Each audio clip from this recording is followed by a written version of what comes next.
I want to talk to you a little about ankle nerve blocks and what we use them for in our clinic. Ankle nerve blocks are one way we try to treat peripheral neuropathy, which is to say a damage or problem with the nerves that leads to pain, numbness, tingling, or other dysfunction. Ankle nerve blocks are essentially a series of simple injections, very shallow injections under the skin, in and around the feet and the ankles. And what we are doing is injecting the 5 major nerves that provide most of the sensation to the foot by doing so. And the substance we're injecting is something called bupivacaine. Bupivacaine is a sister compound to lidocaine, which most people are familiar with. It's a numbing medication or a topical anesthetic. And the hope is that by doing a repeated series of these injections, people will notice a decrease in pain, numbness, tingling, and the symptoms that brought them to the clinic in the first place.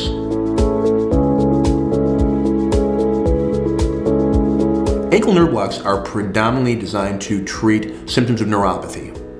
As I mentioned before, neuropathy is a damage or a pathological or abnormal condition of the nerves where they have been damaged, and in the process, they tend to cause symptoms. Pain is a very common symptom, burning, numbness, tingling, people feeling odd sensations like their feet are on fire or their feet feel swollen when they're not.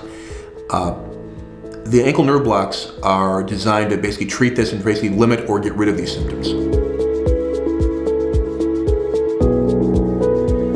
Injectable anesthetics like lidocaine and procaine and bupivacaine actually work as what they call membrane stabilizers. They actually stabilize the outer membrane of the nerve.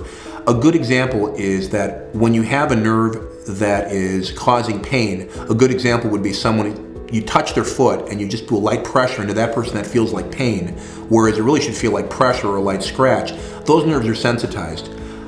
Nerves have a threshold of stimulus, which there's a certain amount of energy that needs to go into pressure on that nerve or stimulus of that nerve before it fires off. And it's an all or nothing response. It's sort of like springing a mousetrap. You need a certain amount of pressure where you put the cheese plate before the mousetrap springs. What you find in nerves that have been damaged is that threshold goes way down. So a typical nerve is somewhere between -70 and -90 millivolts. A damaged nerve, it can be -30 or -40 millivolts. So it's sort of like that guy with the hair-triggered temper. Everyone else thought the joke was funny. That guy goes off into a rage. What you find is that if you can numb these nerves for a short period of time, it allows that nerve to reset, for lack of a better word. Toxins will get out of the nerve, oxygen gets in, and with repeated injections, the nerve will tend to reset to its resting value, almost like, I guess, rebooting a computer. What we'll typically do is a series of 10 injections. So typically it's twice a week for about 5 weeks. Now that can vary. Some people, because of health issues or other issues, can't always come that often, and we can vary that a little bit, but we typically recommend that each foot get the 5 injections. So basically it would be 10 injections in both feet twice a week over a series of 5 weeks. And what we'll typically do is wait a period of time after that and see how well someone responded to them. The most common question anyone ever asks about this is this a painful procedure? Well, of course. As you'll probably hear if you listen to other videos we're doing, pain is a very subjective thing. So the short answer is most people tolerate it very well. Keep in mind we're using a very thin needle and we're not going very deeply either. We're just going under the skin. Numbing medications, if anyone's ever received them, will know this, cause a little burning effect. There's a little burning and a tingling before they go numb. So you can expect a little bit of burning often and even a warm feeling, a little tingling, and then typically they go numb very quickly.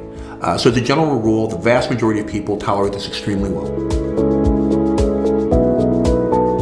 Success rate of these injections hovers around 70 to 75% overall.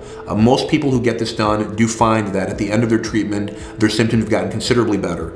It's not always 100%, but what I find interesting is that in most of modern medicine, we were told, and I was taught throughout med school and residency and most of my career, is that you can't treat neuropathy, you can just treat the symptoms.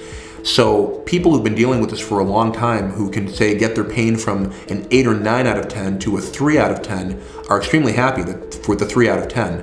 So my big hope when we're doing these is that we can get your pain to the point where it's not a significant burden or hassle anymore. But I would say the vast majority of people who get this done really do say that they find in the end it was worth it.